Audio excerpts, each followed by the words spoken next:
right, let's talk about the fundamental counting principle. The fundamental counting principle is used to find the total number of outcomes in a sample space for an experiment or an event. So the fundamental counting principle just says, like I said, you can write this down in your notebooks, is a method for determining the total number of outcomes for a probability experiment.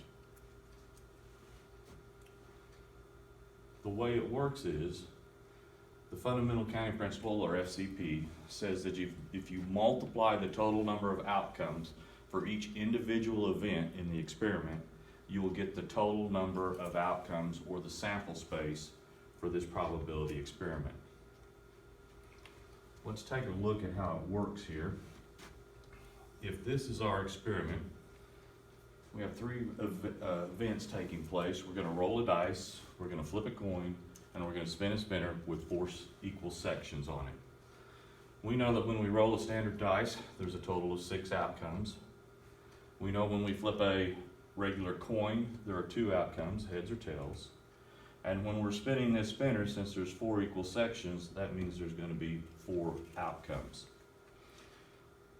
When we multiply these together, according to fundamental counting principle, 6 times 2 is 12, 12 times 4 is 48. So the sample space, or the total number of outcomes for this probability experiment, there would be 48 different outcomes. Let's take a look at this as how this might be used in a real situation. This is an example of an Oklahoma license plate. And in Oklahoma, for a standard license plate, the first 3 characters are letters of the alphabet, and the last 3 characters are digits of our number system. We know that there are 26 letters in our alphabet, and there are 10 digits in our number systems, 0 through 9. So when we go to randomly choose letters for this, if there's no stipulations, we can repeat whatever. Each time we choose a letter, we have 26 choices to choose that letter.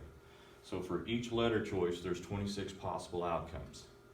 When we go to choose the digits, since we have 10 digits to choose from, there are 10 digits, we can choose from 10 on each one of those digits for those numbers. Fundamental counting principle says to go ahead and multiply that together. When you do, you come up with 17,576,000. That's how many different license plates can be manufactured just based on this formula right here. Oklahoma has other formulas for different types of vehicles other than just your regular motor vehicle. Let's take a look at what happens if we just put a couple of conditions on a couple of the characters. Let's say that the first letter has to be the letter B, and that the first digit has to be the number 2.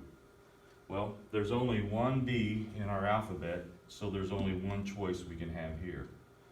There's only 1 2 in our digits, 0 through 9. So we go ahead and we know that there's only one choice for the first letter and the first digit.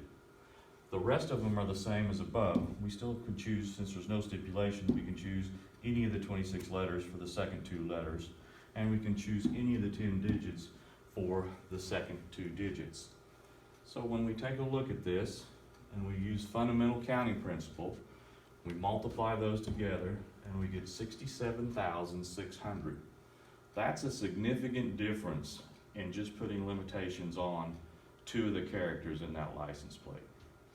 So, fundamental counting principle, used to find the sample space or total number of outcomes, simply states to multiply the total number of outcomes for each event, and that'll give you the total number of outcomes.